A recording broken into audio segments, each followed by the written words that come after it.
Welcome to संकल्प for teaching career. लें ऐसा संकल्प जो आपको कामयाब बना दे। तो आज का हमारा चैप्टर है क्लास 6 की ज्योग्राफी का 7वां चैप्टर और पाठ का नाम है हमारा देश भारत। इस पाठ में हमें हमारे देश भारत से संबंधित काफ़ी महत्वपूर्ण जानकारी मिलेगी, इसलिए ध्यान से समझें। स्टार्ट करते हैं आज का पहला क्वेश्चन। क्वेश्चन है, पृथ्वी पर भारत की स्थिति का वर्णन कीजिए। मतलब बिल्कुल शुरुआत से हम स्टार्ट कर रहे हैं कि भारत पृथ्वी में कहाँ पर है, किस तरह के क्वेश्चन बनते हैं इसमें। तो आप ये पृथ्वी का मैप देख रहे हैं। पृथ्वी के मैप को इस तरह से सीधा करके दर्शाया गया है। इसमें ये वाला जो हिस्सा है बीच में आप देख पा रहे हैं, ये है भारत। जैसे ये एक लाइन है विषुवत, इसके ऊपर वाले हिस्से को उत्तरी गोलार्ध कहते हैं। तो इस हिसाब से भारत उत्तरी गोलार्ध में है। फिर ये वाली जो लाइन है, ये पृथ्वी को दो हिस्सों में बांटती है। इसके इस वाले हिस्से को पूर्वी गोलार्ध कहते हैं। तो इस हिसाब से भारत पूर्वी गोलार्ध में है। और ये जो आप एक महाद्वीप देख रहे हैं, ये यूरेशिया और इसका ये वाला हिस्सा एशिया महाद्वीप है। और भारत जो है वो इसी एशिया महाद्वीप के दक्षिण में स्थित है। तो ये है पृथ्वी पर भारत की स्थिति जो हमने मैप में समझी। अब इसके बाद इसके आंसर्स के पॉइंट को देखते हैं। तो पहले क्वेश्चन के आंसर्स इस प्रकार आपके सामने है। फर्स्ट पॉइंट, भारत पृथ्वी के उत्तरी व पूर्वी गोलार्ध तथा एशिया महाद्वीप में स्थित है, जैसा कि अभी हमने ऊपर मैप में देखा। सेकंड पॉइंट, भारत का अक्षांशीय विस्तार दक्षिण में 6 डिग्री 4 5 इंदिरा पॉइंट व 4 डिग्री 4 कन्याकुमारी से उत्तर में 37 डिग्री 6 उत्तरी अक्षांश इंदिरा कोल तक है। इस पॉइंट का क्या मतलब है, इस चीज़ को भी हम मैप में समझते हैं। यहाँ हम देख रहे हैं अक्षांशीय विस्तार। अक्षांशीय विस्तार का मतलब होता है कि पृथ्वी के बीचों बीच ये जो विषुवत रेखा है, 0 डिग्री अक्षांश है ये। अब इसके ऊपर 1 डिग्री अक्षांश, 2 डिग्री, 3 डिग्री, 4 डिग्री, 5 डिग्री, इस तरह से ऊपर 90 तक सारे अक्षांश हैं। हमें ये देखना है कि भारत के सबसे दक्षिण वाला जो अक्षांश है वो कौन सा है और भारत के सबसे उत्तर वाला वो कौन सा है। अब भारत के दक्षिण में भी डाउट आता है। भारत के दक्षिण में आप देखेंगे तो नीचे वी शेप का ये भारत है, तो इसके बिल्कुल नीचे वाला हिस्सा ये है कन्याकुमारी। इसके अलावा यहाँ अंडमान निकोबार, ये भी भारत का हिस्सा है। इसके बिल्कुल नीचे हम देखें तो यहाँ पर एक है इंदिरा पॉइंट, वो भी भारत का हिस्सा है। तो ये इंदिरा पॉइंट जो है ये भारत का हिस्सा है, ये इस कन्याकुमारी से ज़्यादा दक्षिण में है। तो इसका जो अक्षांश है वो तो है 6 डिग्री 4 5, इसलिए आपको ये भी ध्यान रखना है। और भारत की मुख्य भूमि का सबसे दक्षिणी हिस्सा ये कन्याकुमारी है।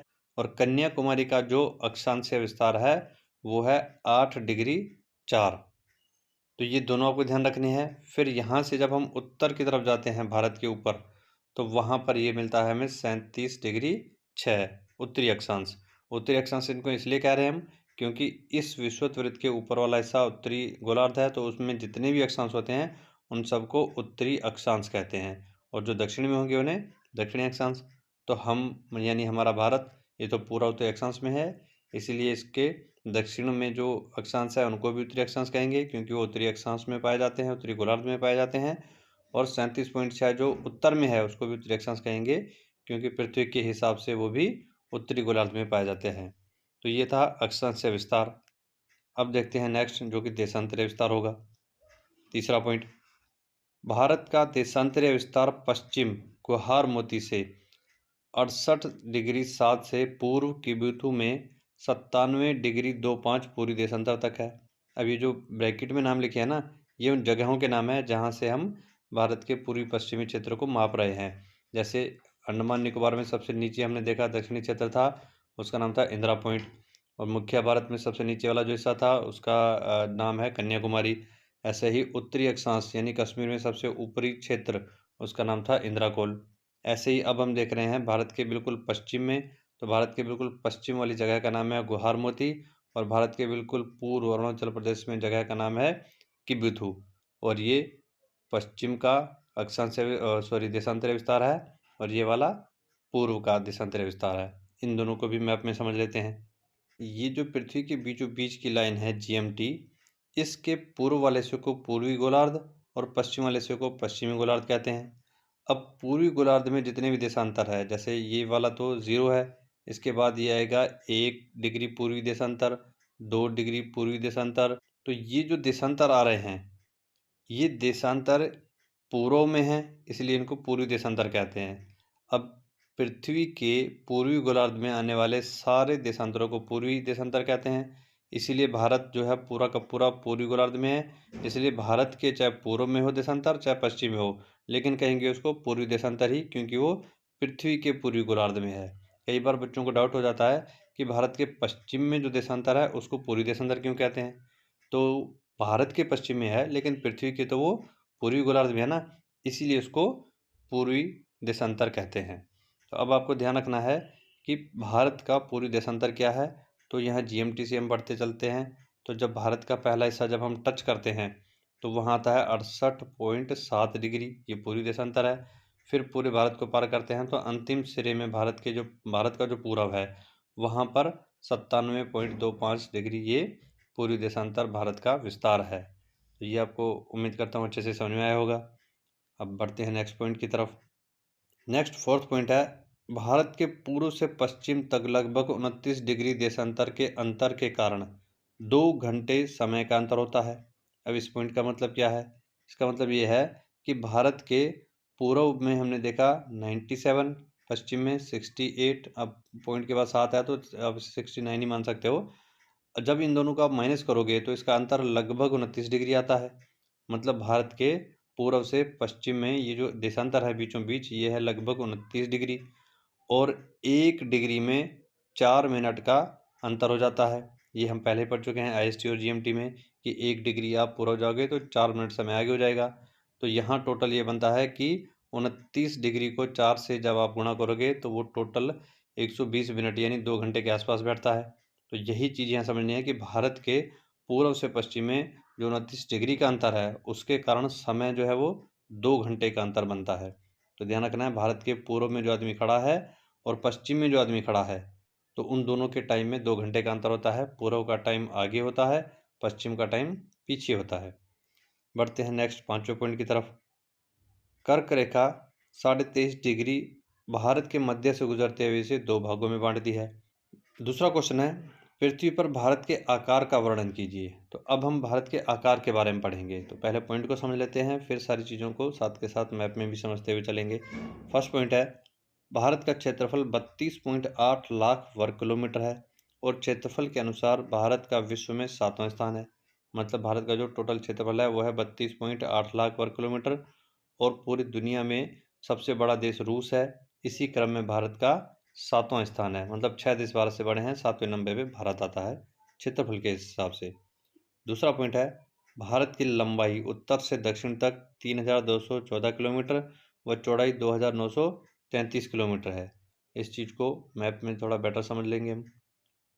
तो मैप में आप देख पा रहे हैं ये भारत का मैप है। इसमें हम ऊपर से नीचे तक ये भारत की लंबाई मापें तो ये बनती है 3214 किलोमीटर। ऐसे ही पूर्व से पश्चिम तक ये जो इसकी चौड़ाई है इसको मापें तो ये बनती है 2933 किलोमीटर। इसी को कहते हैं भारत की लंबाई और भारत की चौड़ाई, दोनों आपको याद रखनी है। तीसरा पॉइंट है, भारत की स्थलीय सीमा रेखा की लंबाई 15,200 किलोमीटर व तटीय सीमा रेखा की लंबाई 7,516 किलोमीटर है। स्थलीय का मतलब है कि भारत में यहाँ से और इधर पूर्व में यहाँ से ऊपर का हिस्सा स्थलीय है और नीचे का हिस्सा जो है ये समुद्रीय यानी तटीय सीमा रेखा है। तो स्थलीय सीमा रेखा यहाँ से स्टार्ट होती है, ये ऊपर जो स्थल से जुड़ी हुई है ये सारी स्थलीय सीमा रेखा है। जब हम इस तरह से इसको पूरा माप लेते हैं तो ये बनती है 15,200 किलोमीटर। और फिर ये जो समुद्र से लगी हुई है भारत की तटीय सीमा रेखा, इसको मापते हैं तो ये बनती है 7,516 किलोमीटर। इस हिसाब से आपको इन दोनों को याद रखना है। बढ़ते हैं नेक्स्ट पॉइंट की तरफ। फोर्थ है, 2011 के अनुसार भारत की जनसंख्या लगभग 121 करोड़ थी और जनसंख्या के अनुसार भारत का विश्व में दूसरा स्थान है। मतलब जैसे हम क्षेत्रफल में देखा भारत का 7वां स्थान है, ऐसे ही 2011 में जो भारत की जनसंख्या 121 करोड़ के लगभग थी, उस हिसाब से भारत पूरी दुनिया में दूसरे नंबर पर आता है क्योंकि पहले नंबर पर है चीन। बढ़ते हैं नेक्स्ट पॉइंट की तरफ। 5वां पॉइंट है, भारत के उत्तर में हिमालय, दक्षिण में हिंद महासागर, पूर्व में बंगाल की खाड़ी और पश्चिम में अरब सागर है। मतलब भारत के मैप में हम देखें तो उत्तर में तो हिमालय है, उसके बाद दक्षिण में देखें तो ये हिंद महासागर का क्षेत्र है और पूर्व में देखें तो ये बंगाल की खाड़ी का क्षेत्र है और पश्चिम में ये अरब सागर का क्षेत्र है। तो भारत की स्थिति और आकार के आसपास क्या क्या है वो चीज़ें भी हमें पता होनी चाहिए। बढ़ते हैं आज के नेक्स्ट क्वेश्चन की तरफ। तीसरा क्वेश्चन है, भारत के पड़ोसी देश कौन से हैं? फर्स्ट पॉइंट है आंसर में, भारत के पश्चिमोत्तर में पाकिस्तान व अफगानिस्तान है। साथ के साथ चित्र में देख लो, ये है भारत का मैप। इस भारत में ये है पश्चिम, ये है उत्तर, इसलिए ये हिस्सा बन गया पश्चिमोत्तर। तो पश्चिमोत्तर में एक तो है पाकिस्तान और एक है अफगानिस्तान। अफगानिस्तान ऊपर कश्मीर से भारत से थोड़ा सा टच है, इसीलिए इसको पड़ोसी देशों में गिना जा रहा है। फिर दूसरा पॉइंट है, भारत के पूर्वोत्तर में चीन यानी तिब्बत जो अब चीन का हिस्सा है, नेपाल व भूटान है। तो ये है पूर्व और ये है उत्तर। तो इस हिसाब से ये वाला हिस्सा जो बन गया पूर्वोत्तर बन गया। इसमें चीन जिसका हिस्सा ये तिब्बत है, इसके अलावा ये नेपाल और ये भूटान, ये देश स्थित हैं। फिर नेक्स्ट पॉइंट है, भारत के पूर्व में बांग्लादेश व म्यांमार है। तो ये पूर्व की दिशा है, इस दिशा में हम देख रहे हैं। तो एक तो ये बांग्लादेश भी भारत के पूर्व में है और म्यांमार भी भारत के पूर्व में है। नेक्स्ट फोर्थ पॉइंट है, भारत के दक्षिण में दो द्वीपीय देश हैं। द्वीपीय देश मतलब ऐसा देश जो समुद्र में द्वीप के रूप में स्थित हो। तो ऐसे दो देश हैं हमारे पड़ोसी, एक है मालदीव, ये भी एक द्वीपीय देश है, और एक है श्रीलंका, ये भी एक द्वीपीय देश है। पांचवा पॉइंट है, पाक जल संधि भारत को श्रीलंका से अलग करती है। मतलब ये भारत का हिस्सा और ये श्रीलंका का हिस्सा, इनके बीच में ये जो जल संधि है, जल का ऐसा हिस्सा जो इन दोनों के बीच में है, इसको पाक जल संधि कहते हैं। और इसका यही क्वेश्चन होता है, पाक जल संधि किन दो देशों को अलग करती है? तो ध्यान रहे, भारत और श्रीलंका। ये है फोर्थ क्वेश्चन, भारत के राजनीतिक व प्रशासनिक विभाजन को समझाइए। मतलब भारत के राजनीतिक राज्यों के बारे में हमें पढ़ना है इसमें। आंसर में फर्स्ट पॉइंट है, भारत में 28 राज्य और 8 केंद्र शासित प्रदेश हैं। ये आपको ध्यान रखना है, मोस्ट इम्पोर्टेंट पॉइंट बनता है यहाँ पर। इसके अलावा दिल्ली देश की राजधानी है। 8 केंद्र शासित प्रदेशों में से एक दिल्ली है जो कि देश की राजधानी है। तीसरा पॉइंट है, क्षेत्रफल की दृष्टि से भारत का सबसे बड़ा राज्य राजस्थान और सबसे छोटा राज्य गोवा है। मतलब क्षेत्रफल की दृष्टि से जो बड़ा राज्य है वो है राजस्थान और सबसे छोटा राज्य गोवा है। अब आपको इसके अलावा भारत के सारे 28 राज्य और केंद्र शासित प्रदेश को उनकी राजधानी के साथ भी याद कर लेना है। ये रहे आपके स्क्रीन पर भारत के 28 राज्य और उनकी राजधानियाँ। इसको आप पॉज करके नोट करके अच्छे से याद कर लें। बढ़ते हैं आज के नेक्स्ट क्वेश्चन की तरफ। पांचवा क्वेश्चन है, भारत के भौतिक विभाजन को समझाइए। पहले इसके पॉइंट को पढ़ लेते हैं, फिर सबको मैप में देखेंगे। भारत में स्थित भू आकृतियाँ इस प्रकार हैं, पहला हिमालय पर्वत, दूसरा उत्तरी मैदान, तीसरा रेगिस्तान, चौथा प्रायद्वीपीय पठार और पांचवा तटीय क्षेत्र, और छठा है द्वीप समूह। तो अब इन सबको आप मैप में अच्छे से देख सकते हैं। सबसे पहला है हिमालय यानी उत्तरी पर्वत जो है हिमालय पर्वतमाला, ये भारत के इस उत्तरी क्षेत्र में है। उसके बाद उत्तरी मैदान, तो ये जो हरा क्षेत्र आप देख पा रहे हैं ये सारे भारत के उत्तरी मैदान हैं।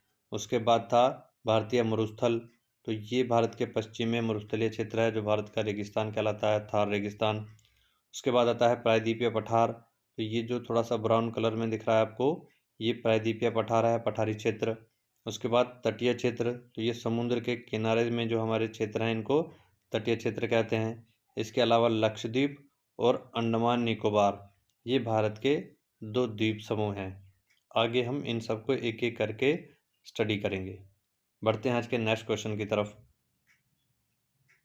छठा क्वेश्चन है, हिमालय पर्वत के बारे में आप क्या जानते हैं?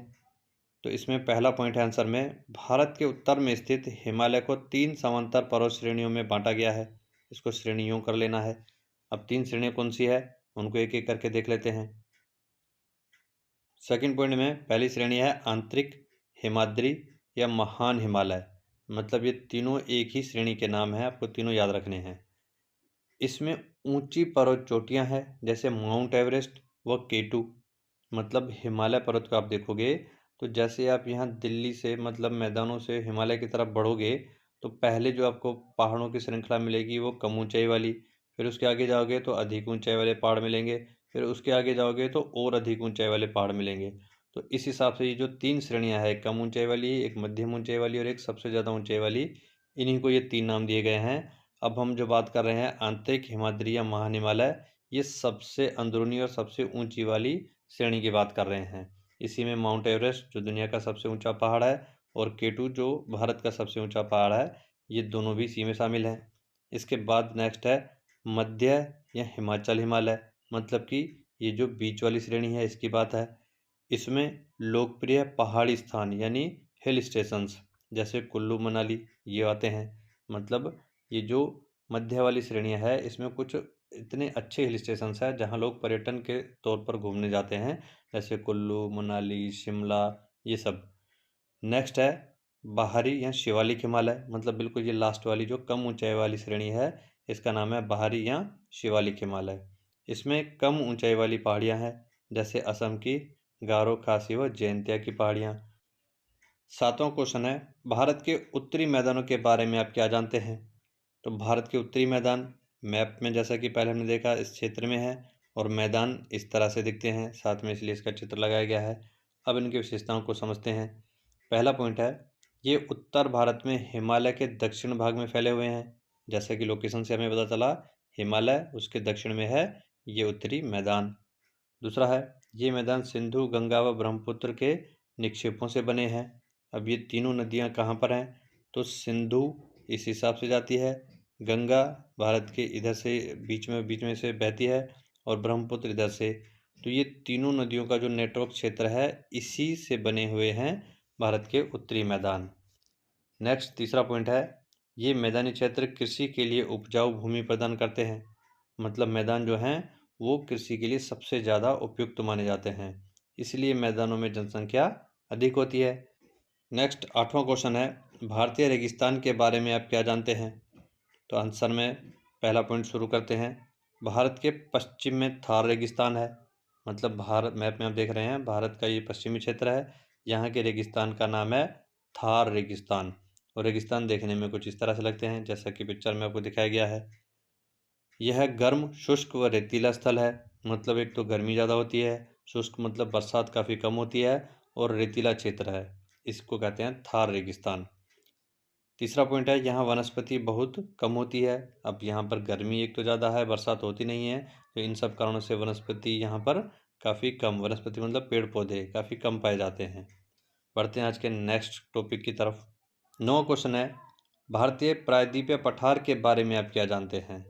तो प्रायद्वीपीय पठार भारत में देखें हम तो ये लोकेशन है जो वी शेप का भारत का दक्षिणी क्षेत्र है, इसमें पठार है और पठार देखने में इस तरह से ऊबड़ खाबड़ ज़मीन लगती है।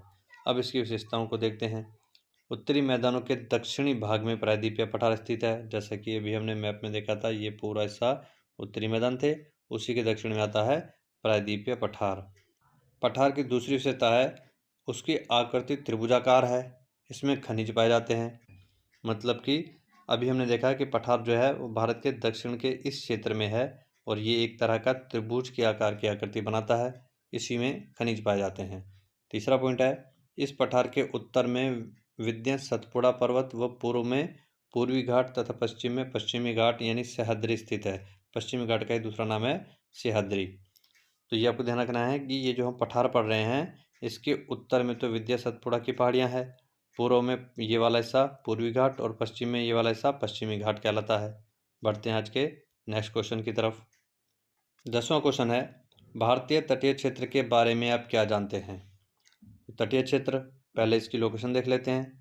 तो भारत की ये जो समुद्री तटीय रेखा है इसके आसपास के क्षेत्र को ही तटीय क्षेत्र कहते हैं और ये इस तरह से समुद्री तटीय क्षेत्र की तरह दिखाई देते हैं। फर्स्ट पॉइंट है पूर्वी घाट के पूर्व में पूर्वी तटीय मैदान और पश्चिमी घाट के पश्चिम में पश्चिमी तटीय मैदान स्थित है। मतलब ये पूर्वी घाट का जो किनारा है ये पूर्वी तटीय मैदान, पश्चिमी घाट का किनारा पश्चिमी तटीय मैदान कहलाता है। दूसरा पॉइंट है पश्चिमी तटीय मैदान काफ़ी संकरे हैं जबकि पूर्वी तटीय मैदान अधिक चौड़े हैं। मतलब जो पश्चिमी तटीय मैदान है ये संकरे का मतलब बहुत ही कम चौड़ाई है इनकी, और पूर्वी तटीय मैदान इनकी चौड़ाई काफ़ी ज़्यादा है। ये इस साइड का हिस्सा पश्चिमी काफ़ी ऊंचा उथला है, इसी कारण इनकी चौड़ाई कम है। नेक्स्ट पॉइंट है पूर्वी तट में गिरने वाली नदियां हैं गंगा, महानदी, गोदावरी, कृष्णा व कावेरी। आप जब नदियों वाला चैप्टर पढ़ोगे तो वहाँ देखोगे कि पूर्वी घाट की तरफ एक तो ये गंगा नदी, फिर महानदी, गोदावरी, कृष्णा और कावेरी, ये सब इस पूर्वी तटीय मैदान की तरफ गिरती हैं। इसके अलावा नर्मदा और तापी, केवल ये 2 नदियां हैं जो पश्चिम की ओर गिरती हैं, जो कि हमारा नेक्स्ट पॉइंट है। पश्चिम तट में गिरने वाली नदियां हैं नर्मदा व तापी। इसका 5वां पॉइंट है, गंगा ब्रह्मपुत्र नदियों द्वारा निर्मित विश्व का सबसे बड़ा सुंदरवन डेल्टा भारत के पूर्वी तट पर ही स्थित है। भारत के पूर्वी तट पर ही यहाँ पर गंगा और ब्रह्मपुत्र दोनों नदियां मिलकर दुनिया का सबसे बड़ा डेल्टा बनाती है, जिसका नाम है सुंदरवन डेल्टा। बढ़ते हैं आज के नेक्स्ट 11वें क्वेश्चन की तरफ। भारतीय द्वीप समूह के बारे में आप क्या जानते हैं? तो भारतीय द्वीप समूह, जैसा कि पहले भी हम इंट्रोडक्शन में ही देख चुके हैं कि भारत के समुद्र में यहाँ पर है लक्षद्वीप, ये भी भारत का ही एक हिस्सा है, और यहाँ पर है अंडमान निकोबार, ये भी द्वीप समूह है और भारत का ही हिस्सा है। आंसर में फर्स्ट पॉइंट है, भारत में 2 द्वीप समूह है, लक्षद्वीप व अंडमान निकोबार द्वीप समूह। सेकंड, लक्षद्वीप अरब सागर में स्थित है, मतलब लक्षद्वीप जिस साइड में है ये वाला हिस्सा है अरब सागर का, और अंडमान निकोबार जिस साइड में है यह है बंगाल की खाड़ी। लक्षद्वीप को प्रवाल द्वीप भी कहा जाता है, क्योंकि इसका निर्माण प्रवाल यानी छोटे छोटे समुद्री जीवों के कंकालों से हुआ है। मतलब लक्षद्वीप का जो निर्माण हुआ है वो प्रवालों से हुआ है, और ऐसा माना जाता है कि ये प्रवाल नामक छोटे छोटे जीवों के कंकालों से बने हैं, इसीलिए इसका नाम प्रवाल द्वीप भी पड़ा है। फोर्थ पॉइंट है, अंडमान निकोबार बंगाल की खाड़ी में स्थित द्वीप समूह है। जैसा कि अभी हमने देखा, ये बंगाल की खाड़ी एक सागर है, इसी में अंडमान निकोबार द्वीप समूह शामिल हैं। तो आज का चैप्टर कंप्लीट होता है। उम्मीद करता हूँ सारे टॉपिक आपको अच्छे से समझ में आए होंगे। अगर वीडियो आपके लिए यूज़फुल रहा हो तो वीडियो को लाइक, शेयर और सब्सक्राइब करें, और बेल को ऑल आइकन पर सेलेक्ट कर लें, ताकि आपको हमारे सारे नए वीडियोज़ के नोटिफिकेशन सबसे पहले मिलते रहें। वीडियो देखने के लिए धन्यवाद।